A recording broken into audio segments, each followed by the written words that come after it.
I have to admit something about this review. This has actually been the lens that has been hardest to talk about. And I'm saying this after reviewing, I think, close to 100 lenses at this point. And no, don't get me wrong, it doesn't make it a bad lens. In fact, it's quite the opposite. Let me explain. In this video, let's talk about the Viltrox 55mm f1.8 EVO.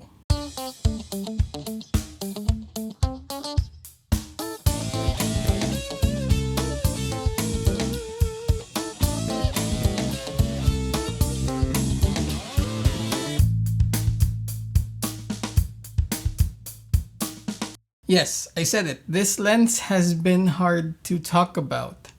It, however, has not been hard to review. In fact, it's been quite a blast reviewing this lens, testing this out. Maybe because I am quite fond of the 50mm focal length. 55 isn't too different. There are a few differences, of course, but I would say the feel is very similar to a 50mm. Both the 55 and the 50 have long existed, especially with an aperture of f1.8, but that doesn't mean that this lens isn't unique. Because believe me, this is actually something different, especially when you consider the price point. Now again, of course, this is the 55mm f1.8 EVO from Viltrox, and this is supposed to be a budget lens. I would say it's a little more expensive than most budget 55mm lenses, and well, technically for Viltrox, the budget line is the Air line. However, it's still not that expensive considering, especially when you consider all the things that I'm going to be talking about in just a bit. Now this came out at the same time as the 35mm f1.8 EVO, which I reviewed a couple of weeks ago. Technically, I was actually testing them together. Now it shares a lot of physical attributes with the 35mm. Of course, it's all metal. It has a reversible and removable lens hood, a 58mm filter thread, and of course the metal rings, the clicking aperture ring, the on-off switch for the aperture, the autofocus switch, and the programmable button, along with, of course, the EVO badge. And again, we have here a USB-C port and that orange rubber gasket that I mentioned on the 35, which I believe is something quite valuable considering, because of course that means a bit of weather sealing. To what extent, I'm not too sure. I didn't bother getting this all wet, also because it's summer, but I do think that physically it being there already means a lot. More than that, of course, the biggest thing that I loved about the 35mm f1.8 EVO is also present and applicable in the 55mm f1.8, and that is, of course, the fact that it is APO. APO, or apochromatic, which just means that it gives you very clean images even in high contrast situations. And yes, of course, we're pertaining to the absence, or of course, very minimal if there is any, the absence of chromatic aberration.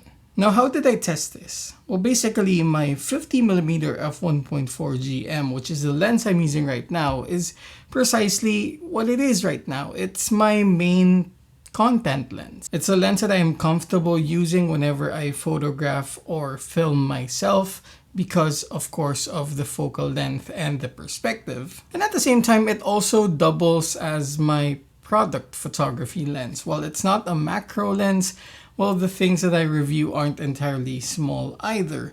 So that means that I can actually use it to photograph products. At the end of the day, it's the minimized distortion because of course it's 50mm and not really that wide. And overall the image quality and the fast aperture. Given the similarity between the focal lengths, well, that's precisely what I tested this with. Of course, the difference is that, well, yes, obviously I can use this also for content, but I decided to test it out shooting portraits. What I love about 50 or 55, well, obviously is the lack of distortion, but at the same time, it's not too tight that you don't have any environment left. In fact, whenever I shoot with fast aperture lenses, my priority is always to use background and foreground elements because, hey, why waste the depth of field if you're not gonna be placing elements at the back and in front? And that's precisely it. When I tested it, I loved the output. No chromatic aberration, really good focusing, fast and silent. Not the fastest, but again, fast enough, especially for most everyday use cases. The bokeh is very similar to what a 50mm f1.8 would give you. Maybe a little bit creamier because, again, technically there's an extra 5mm in there, but overall the same, except the fact that it's hella clean and the fact that it is really affordable, or at least more affordable than the typical lenses that would give you the same image quality. Since a lot of the lenses I've been testing out were perfect for street photography, then I also wanted to see if shooting with a 55mm is something you can do out in the street. And of course, technically, while I was also trying to maximize the depth of field, then of course there's going to be a lot of isolation. I wouldn't actually call this street photography, but maybe just outdoor or street candid photos, but not the same kind that I would do with a 35 or even my favorite 28mm lens on my smaller camera. But yes, obviously it worked, and I love the fact that even with moving subjects, not just walking subjects, but even subjects on a bicycle, for example, the autofocus was able to catch up. I don't know if that's exclusively just on the A7 IV, but technically for it to be able to keep up with the speed of the A7 V when it comes to focusing, that definitely means a lot of good things. And as I said, I also shoot a lot of still life, specifically products with this lens, and well, I have nothing bad to say. And that's precisely why I said that this lens is a bit hard to talk about, especially since I already talked about the 35mm variant. Why? Because there's nothing bad to say about it. And the fact that you have all of that goodness in a lens that is less expensive, there's, again, not much to say. And, you know, as someone who reviews gear, that is actually harder to do.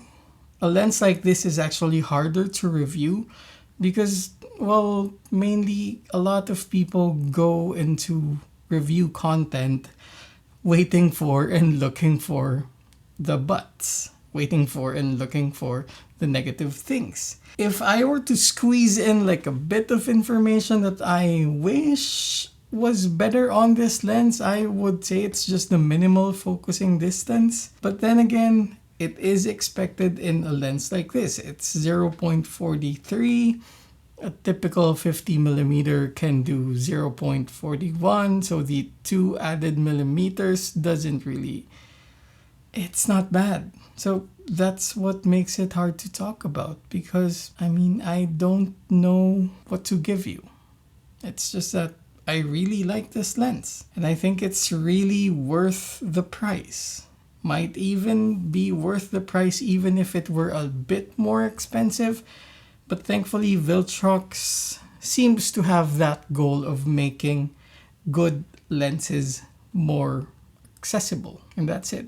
This is, again, the Viltrox 55mm f1.8 EVO APO. If you have anything to say about this lens, be my guest, because I've ran out.